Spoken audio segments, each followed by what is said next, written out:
कक्षा 5वीं व 8वीं का रिजल्ट जो वार्षिक परीक्षा परिणाम है वो आरएसके पोर्टल के द्वारा ही तैयार किया जाएगा और छात्रों की जो मार्कशीट है, जो अंकसूची है, वो भी इसी पोर्टल पर अपलोड की जाएगी। और इसके लिए जैसे हम देखें तो वार्षिक परीक्षा के संबंध में वर्तमान में हमने अर्धवार्षिक परीक्षा के छात्रों की जो प्राप्तांक है इसकी एंट्री कर दिया है, प्रोजेक्ट अंक की एंट्री कर दिया है, साथ ही जो शैक्षिक क्षेत्रों का मूल्यांकन है इसके ग्रेडिंग की भी एंट्री हमने आरएस के पोर्टल पर कर दिया है।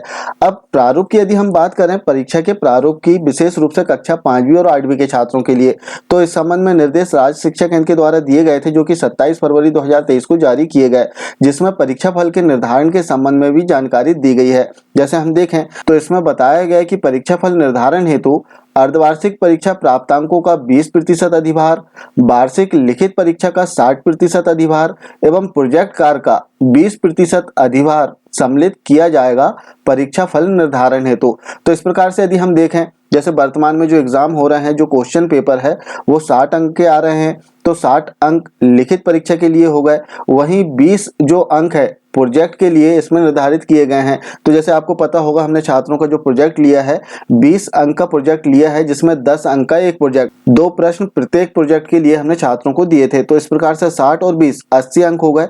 अब शेष जो 20 अंक है वो अर्धवार्षिक जो प्राप्तांक है छात्रों का, इसके अधिभार के लिए निर्धारित किया गया है। अब यहाँ पर शिक्षकों का सबसे ज्यादा कंफ्यूजन है, सबसे ज्यादा प्रश्न इसी संबंध में आ रहे हैं। जैसे आपको याद होगा कि अर्धवार्षिक जो परीक्षा थी छात्रों की 50 अंकों की थी और शिक्षक साथी जो कंफ्यूज हो रहे हैं 20% अधिभार में। कहीं ऐसा तो नहीं है जो ऑनलाइन एंट्री हमें करना था 20% अधिभार जो अंक है उसी की एंट्री करना था, ऐसा तो नहीं है। तो इसमें स्पष्ट करना चाहेंगे, जैसे हम देखें तो अर्धवार्षिक प्राप्तांकों की प्रविष्टि के संबंध में भी राज्य शिक्षा केंद्र के द्वारा आदेश जारी किया गया था जो कि 6 दिसंबर 2022 को जारी हुआ, जिसमें केवल एक लाइन कही गई थी कि छात्रों के जो अर्धवार्षिक मूल्यांकन के प्राप्तांक है इनकी ऑनलाइन प्रविष्टि आरएस के पोर्टल पर करना है और इसके लिए एक फॉर्मेट दिया गया था। इसमें हमें पहले से छात्रों की जो जानकारी है, जो प्राप्तांक की जानकारी है, इसे तैयार करके रख लेना था। इसमें कहीं भी ऐसे निर्देश नहीं दिए गए थे कि 20% अधिभार निकालकर आपको ऑनलाइन प्रविष्टि करना होगा। इसमें केवल प्राप्तांकों की प्रविष्टि के संबंध में निर्देश दिए गए थे। जैसे आप देखें तो अर्धवार्षिक परीक्षा में विद्यार्थियों के विषयवार प्राप्तांकों की प्रविष्टि पोर्टल पर की जाना है। तो यहाँ पर स्पष्ट है, जैसे अर्धवार्षिक परीक्षा 50 अंकों की हुई थी तो 50 अंक में से छात्र ने जितने भी अंक प्राप्त किया हो उन प्राप्तांकों की प्रविष्टि पोर्टल पर करना था, ना कि 20% अधिभार अलग से निकालकर इसमें प्रविष्टि करना है। पहली चीज। दूसरी चीज हम देखते हैं कि जब हम आरएस के पोर्टल पर छात्रों की प्रविष्टि कर रहे थे, जैसे आपको याद होगा 5th एंड 8th एग्जाम 2022-23 वाले ऑप्शन पर क्लिक करके हाफ ईयरली मार्क्स एंट्री, इस ऑप्शन पर हमने क्लिक करके छात्रों की जो प्राप्तांक है इसकी प्रविष्टि किया है और प्रविष्टि किया है हमने, छात्रों ने 50 अंकों में से विषयवार जितने अंक प्राप्त किया है केवल वही प्राप्तांक हमने इसमें प्रविष्ट किए हैं।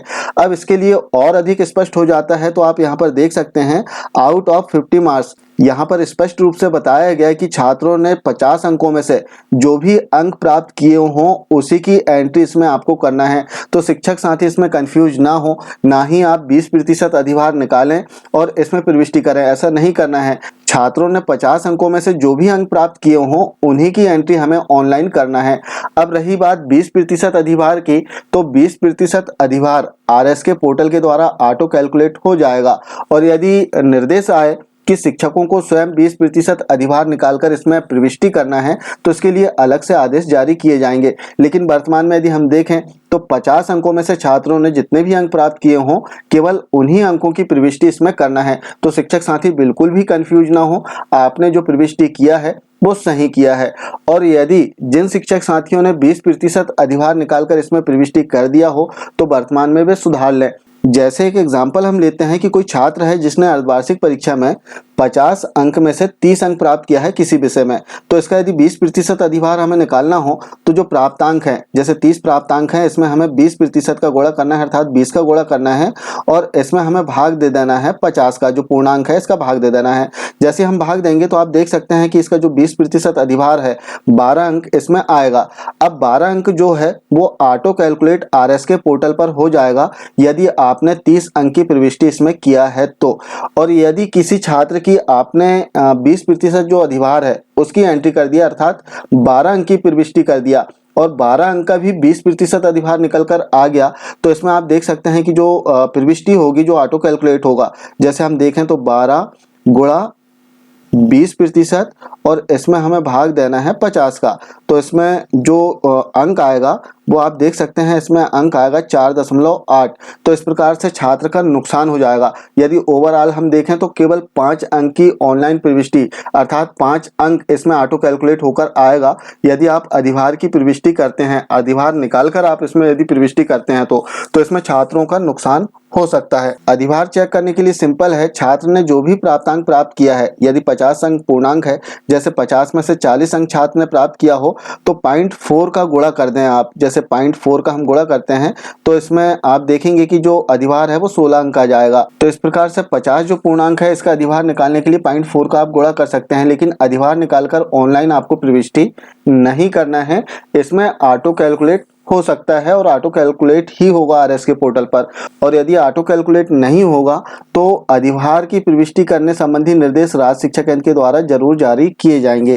8वीं कक्षा 5 और 8 में अर्धवार्षिक परीक्षा में छात्रों के प्राप्तांकों के संबंध में एक महत्वपूर्ण जानकारी। आशा है जानकारी अच्छी लगी होगी। मिलते हैं कुछ इसी प्रकार की जानकारियों के साथ में नेक्स्ट वीडियो में। तब तक के लिए जय हिंद।